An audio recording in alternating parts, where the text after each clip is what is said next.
en exagérant un brin, si je veux étouffer la contestation, il faudrait que je trouve une solution. La totale. Une attaque ciblée, par surprise et qui tétanise l'adversaire. Pierre-Olivier Zappa. Je vous pose une question à la maison. Quelle est la première question que je pose le lundi matin à P.O. Zappa? Qu'est-ce que t'as fait ce week-end? Salut Richard, Salut. Grosse fin de semaine, très grosse fin de semaine à la maison. On a profité du soleil pour faire le ménage encore de la cour, aménager. Ça a commencé un peu... Ton ciment, c'est fini, là, ton béton? Là? Écoute, la préparation pour le béton est faite. Là, mes voisins m'ont trouvé tranquille en fin de semaine. Il n'y a pas eu trop de bruit, pas trop de poussière. La fin de semaine a commencé bizarrement vendredi avec un combat avec une dinde noire, Richard. Ah non! Sur mon terrain, en plein cœur de Montréal. Un dindon sauvage? Un gros dindon. Un dindon qui... Regarde, j'ai documenté, j'ai pris une photo. Le dindon s'en allait attaquer ma plate-bande. Est-ce que tu vis à la campagne? Non, je suis en plein cœur de Montréal. Qu'est-ce qu'il faisait là, ce dindon-là? Bonne question. En fait, ma conjointe arrivait du travail, elle me dit, il y a un dindon sur la pelouse. Et là, j'ai dit, je vais prendre des photos pour documenter son incursion avec une crainte qui était celle qui vienne complètement ravager ma plate-bande avec mes fleurs que j'ai plantées et tout. Heureusement, j'ai réussi à lui faire peur et il y a des guerpilles, mais quand même, c'est toujours surprenant de voir une telle bête en plein cœur de la cité. Là, les véhicules arrêtent dans ce temps-là. Ça engendre de la curiosité. Puis sur la photo que je t'ai montrée, on voyait un peu mes plates-bandes. Alors, en fin de semaine, Richard, j'ai fait des plates-bandes et je devais acheter du mobilier extérieur pour la cour arrière, pour le balcon. Et j'ai été frappé par les prix, Richard. Je suis allé dans les centres de rénovation, les centres de jardinage. Regarde, j'ai amené mes factures. J'ai amené mes factures. Là, tu vois, il y en a quand même quelques-unes. Je devais acheter, Richard, un parasol. Et là, je me suis mis à regarder le prix des parasols. Écoute, je les ai magasinés. Là. Ça coûte combien? Des parasols, écoute, qui passent du 100 $ pour un modèle de base jusqu'à 800, 900 $ pour un parasol. Et là, je me suis mis à poser des questions dans les magasins où j'allais. Et là, à un certain moment donné, il y a un gérant qui me dit, vous savez, M. Zappa, on a des parasols américains qui sont frappés de contre-tarifs. OK. Ah oui? Il me dit, oui, il y a un contre-tarif canadien de 25 %, donc une taxe douanière imposée comme mesure de rétorsion. Là, je dis, mais c'est pas affiché nulle part. Je veux dire, je vois le prix final, mais la bannière, le magasin, n'affiche pas que le... Il me dit, non, on n'affiche pas le fait que c'est frappé d'un contre-tarif. Et là, je suis allé sur le site web du gouvernement canadien en fin de semaine, Richard, pendant que je magasinais, pour voir la liste de la marchandise qui est frappée par un contre-tarif depuis le mois de mars, depuis que le gouvernement libéral a dit on va répliquer à Donald Trump. C'est plus long qu'on pensait. Et là, tu as un paquet de marchandises, les parasols, le mobilier de jardin, les chaises longues, les barbecues. Tout ça pour te dire que même si on ne va pas aux États-Unis prendre des vacances cet été, Richard, Donald Trump va quand même s'inviter dans notre cour arrière et ça va nous coûter pas mal plus cher. L'exemple des chaises longues, là, parce qu'il y a beaucoup de chaises longues fabriquées en acier ou en aluminium, donc des chaises légères, qui sont manufacturées, qui sont usinées aux États-Unis et vendues au Canada. Le prix d'une chaise longue, Richard, dépasse les 150 $. Facilement, tu peux te rendre à 250, voire 400 $ pour une chaise longue. Voyons. Là, j'ai été extrêmement chanceux. J'ai utilisé la méthode agressive. Je suis allé dans les sections liquidation de tous les sites web. Et si j'ai amené ma facture, Richard, c'est parce que j'étais fier de mon coût. J'ai trouvé une chaise longue qui était, elle était prix régulier 256 $ et je l'ai achetée 100 $. J'ai économisé 156 $. Et là, quand tu vas t'étendre dessus, là, tu vas penser à ça aussi. Écoute, je suis fier de mon coup. À l'argent que tu as économisé. Écoute, j'ai essayé de rentrer à chaise longue dans mon véhicule électrique. Ça, c'était une autre paire de manches, mais j'ai réussi. Et tout ça pour te dire que j'ai aussi remarqué, en magasinant en fin de semaine, puis en essayant de trouver des prix plus abordables à travers toute cette marchandise tarifée, j'ai constaté que bien des centres de rénovation en ce moment offrent des liquidations qu'on ne voit pas habituellement à ce temps-ci de l'année.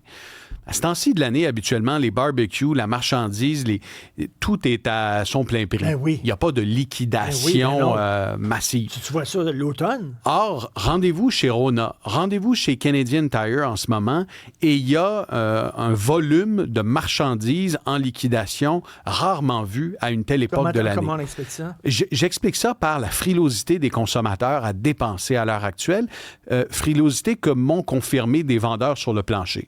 Je dis souvent, la meilleure façon de prendre le pouls de l'économie, c'est de parler au monde, c'est de parler aux gens qui interagissent avec les consommateurs. Et ce qu'on me disait en fin de semaine, c'est que les consommateurs, en ce début d'été, parce que l'été est à nos portes, sont très frileux à dépenser, que ce soit pour des accessoires de barbecue. Dans les centres de jardinage, vous vous promenez, les fleurs annuelles sont là. C'est certain que la météo explique en bonne partie aussi pourquoi on a commencé plus tard, mais reste que les Québécois sont moins dépensiers à l'heure actuelle. Ben, tu sais, les contre-tarifs, c'est parce qu'on impose des contre-tarifs aux produits américains parce qu'on veut encourager les gens à acheter canadien. Exactement. Est-ce qu'il y a des chaises longues faites ici qui sont beaucoup moins chères? C'est que c'est difficile de s'y retrouver. Et je vais te prendre l'exemple d'un barbecue de la marque Weber. Weber fabrique certains de ses barbecues en Chine, d'autres en Illinois, dans 2 usines de l'Illinois aux États-Unis. Lorsque tu vois ton barbecue Weber affiché soit dans la circulaire, soit dans le magasin, c'est très difficile de connaître sa provenance. Oui. Est-ce qu'il a été usiné aux États-Unis ou encore en Chine? C'est encore plus difficile, même quand on pose la question. Je posais la question en fin de semaine, est-ce que ça vient des États-Unis? C'est difficile de le dire. Comme il y a certains modèles de chaises longues de la même marque qui sont fabriqués aux États-Unis et d'autres en Asie. Et encore là, difficile de dire si la marchandise de Chine a été assemblée aux États-Unis et elle pourrait être frappée de contre-tarifs. Alors, ce manque de transparence-là, en ce moment, sur les prix, il nuit ultimement au consommateur qui n'est pas en mesure de prendre une décision éclairée. Donc, on fait plus mal aux consommateurs qu'on fait mal à Donald Trump. Là. Assurément, assurément. C'est le consommateur qui y perd parce qu'on a eu les chiffres récemment des revenus qu'ont généré les contre-tarifs. Nos gouvernements ont engrangé des millions et des millions de dollars supplémentaires. Maintenant, on ne sait pas sur quelle marchandise, Richard, ça a été imposé.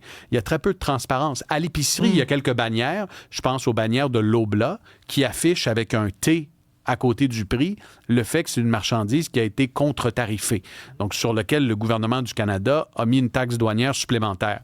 Mais ailleurs, que ce soit dans un centre de rénovation, que ce soit dans un magasin de vêtements, on n'a pas l'heure juste. Et là, on peut déduire que si le barbecue a été fabriqué aux États-Unis, que la bannière se l'est procurée après le 13 mars, eh bien, qu'il est probablement contre-tarifé et que nous, en tant que consommateurs, on va payer une taxe qui est cachée dans le prix du barbecue ou de la chaise longue ou peu importe. Alors, ça impose un défi, et le défi dans ce contexte-là, c'est de trouver des prix abordables. Tu vois, Richard, j'ai utilisé un autre petit truc que je veux te donner, là.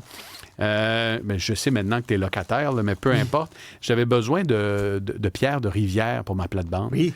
Hey, les sacs de prix de rivière, là, on est rendu à 8-9 $ pour une petite poche. Ah oui? Ce qui se vendait à une certaine époque, 2,5 $ ou 3 $. Alors, je vais te donner un petit truc à toi et ceux qui nous écoutent. Quand tu vas le dimanche soir dans un centre de rénovation, pendant toute la fin de semaine, il y a des clients qui ont percé des sacs sans faire exprès. Alors, il y a une section sacs percés, et c'est souvent vendu à 1 $ ou 2 $. Alors, le dimanche soir, juste avant la fermeture, ce que je suis allé faire, je suis retourné au centre de rénovation pour acheter 7 sacs d'une valeur d'à peu près 7-8 $. Ça m'aurait coûté une cinquantaine de dollars, mais ça m'a seulement coûté 7 $. Comme quoi, excellent. Il y a toujours un échappatoire pour contourner l'inflation et les hausses de prix. Il y a toujours moyen de moyenner, comme on dit en bon québécois. C'est excellent. Écoute, quels que soient les prix qu'on paye, reste que moi, quand tu vas à la pépinière, choisir tes plantes, là, c'est le début de l'été. Ouais. Là, c'est la journée là, où ça commence. Et vendredi, j'ai posé de la tourbe aussi. Vendredi matin, j'ai une portion du terrain qui avait besoin... C'est la première fois que je posais de la tourbe. Alors, j'avais rotoculté le terrain, je l'avais préparé et j'ai découvert une nouvelle pépinière à Montréal où je suis allé acheter la tourbe. Et pour économiser 100 $, Richard, de transport, là, de livraison, j'ai décidé de transporter la tourbe dans mon auto. Dans ton auto? Dans mon auto. Est-ce que tu avais mis une bâche? J'avais mis une bâche, mais quand même, c'est volatile, la terre. Alors, je peux te dire qu'une de mes missions cette semaine, c'est de laver l'auto en arrière ou de trouver quelqu'un dans le coin qui va pouvoir le faire. Cela dit, tu as raison. Quand tu arrives dans une pépinière... J'adore aller dans les pépinières. Là, fin printemps, mi-printemps, c'est le fun. Ah oui, puis encore à ce temps-ci de l'année, il y a des belles vivaces, des belles annuelles. Mais là, Richard, tu te feras un pot de fleurs sur ton balcon. Oui, oui. T'as passé un beau premier week-end dans l'appart? Oui. T'as trouvé tes repères? Oui, mettons là, la boîte avec plein de fils dedans. Là, j'essaie de savoir à quel fil va avec quel appareil électronique et tout ça. Là, mais bon, c'est correct. On commence quelque part. Ben écoute, bonne chance avec ton auto. Hey, merci, Richard. Merci, on t'écoute à 22h. Bye bye.